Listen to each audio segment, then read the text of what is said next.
Hey y'all, thanks for coming back for round 2 of my Outback adventure.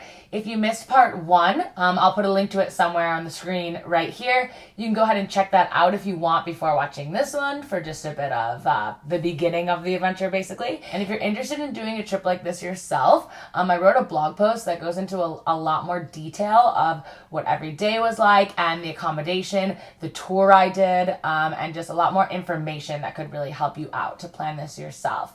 And if you're enjoying this content, liking this video, if you could hit that thumbs up button, I would really appreciate it. It just helps more people see my content, which I always love. All right, so let's get into it.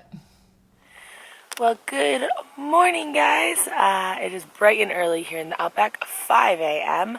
The sun is not even out yet, as you can see, but we're awake. And we're just having a little breakfast, packing up, and then I believe going to go watch the sunrise somewhere. Well, we better be going to watch the sunrise somewhere, or else I don't know why we get up so early. So, sleeping in that swag last night actually was a lot warmer and more comfortable than any time I've ever slept in a tent. Go figure. And the stars were like insane, dude. Like, you could see shooting stars, the galaxy. This camera just cannot quite capture the stars, sadly, but they are absolutely incredible. All right, gonna go have some breakfast and then start the early day. Here we go.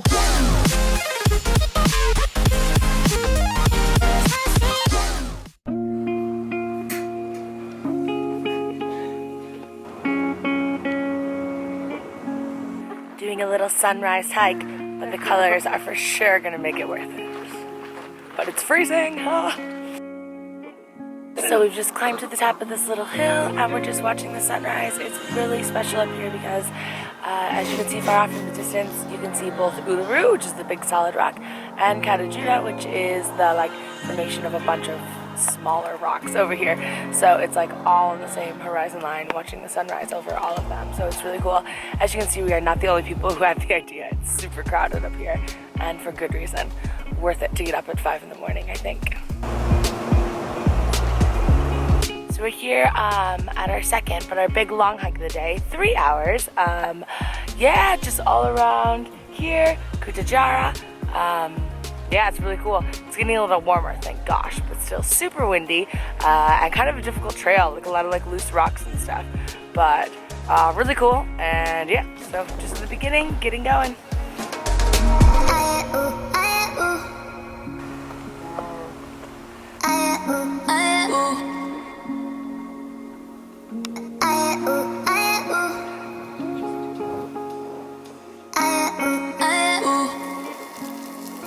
Finished the hike, now we're just barbecuing up a little lunch, poolside, even though it's way too cold to swim.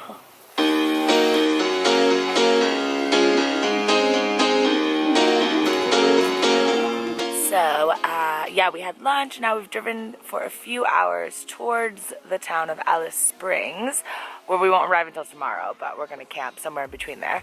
Right now we've just pulled over on the side of the road in the middle of nowhere, and we're gathering firewood.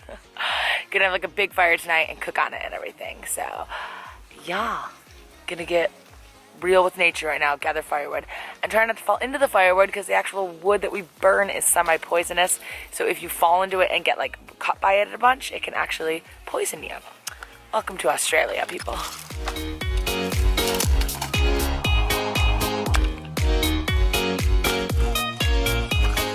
So we've just arrived at the campsite for tonight. It's really cool. I think it's even better than the last one. It's a lot more Outbacky, super red dirt, and I don't know, maybe I'm just used to it. It seems more Outbacky, but it's really cool. So we're just starting the fire and preparing dinner right now.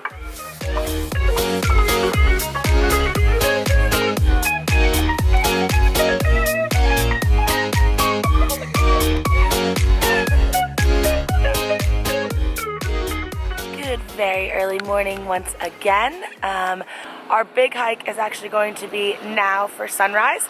It's called Heart Attack Hill, nicknamed. Cute, huh? So it's a super steep incline up to a lookout, which I'm hoping we make in time for sunrise. It's looking really cool out here and should be pretty beautiful. So let's start hiking.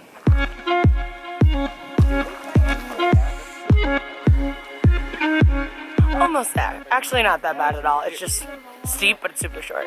But look at this view so far. It's amazing. So made it to the top. Super beautiful. Now we're going to start the walk all the way around this rim edge, all the way back. And there should be really sick views from either side. And the sun's already risen, but of like the sun coming up in the sky.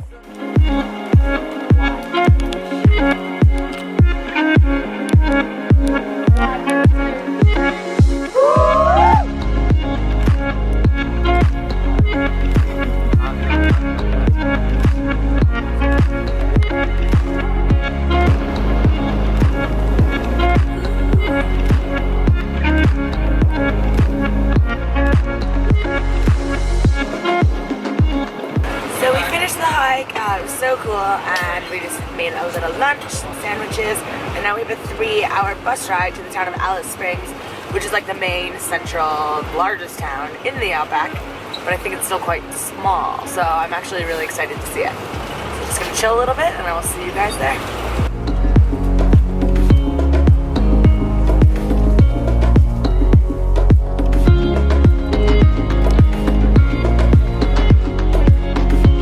What you're looking at here are actually wild camels. Crazy. They're not native to the area, but they were brought here to help transport, forget what kind of goods, but something back in the day. And when they didn't need them anymore, they stopped using camels for transportation. They just let them roam free, and now they are naturally just living and roaming around. I had no idea until we saw one. Yeah, so cool. One just crossed the road, and then the rest of its buddies were like looking on the other side for it and just chilling. We had a little staring contest, and then they walked away. I thought maybe they'd come closer, but no. Yeah, super sweet. So we've made it to the town of Alice Springs. Yeah.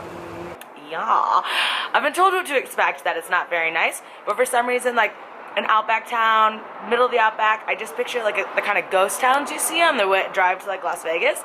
It's not like that. It's a little more like everyone else described. A little, I don't know, shall we say like rundown looking? And the first thing they said when we got here is like, make sure you don't walk anywhere alone, especially at night. I was like, okay, great.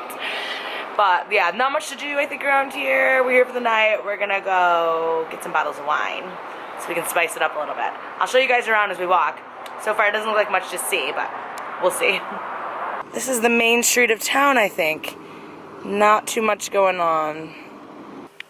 Alright, well, it is now the next day. I am back at Uluru. As you can see, it's hanging out there behind me. Tour's over. I just came back here. I'm staying one extra night at, it's called the Pioneer Outback Lodge, just so I can kind of see the sun set and rise over Uluru one last time, and just kind of have a chill day here where everything's not planned out, and then I'm off back to Sydney. If you're ever in Australia, I know it is a pain, but spend the money and the time to get out to the Outback, to get out here. It's just really cool, and the majority of the country actually looks like this red dirt, this like arid, semi-dry desert, whatever it is. But you don't notice it when you're on the East Coast. It's so different. So yeah, it's been so cool, an amazing couple days.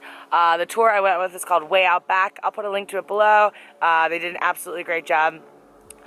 Some things ended up being my favorite part, like sleeping outside under the stars was one of the coolest experiences I've honestly ever had. And I thought that would be my least favorite part, to be honest, but nah, so sweet. Yeah, so thanks for coming along, guys, and I will see you next time.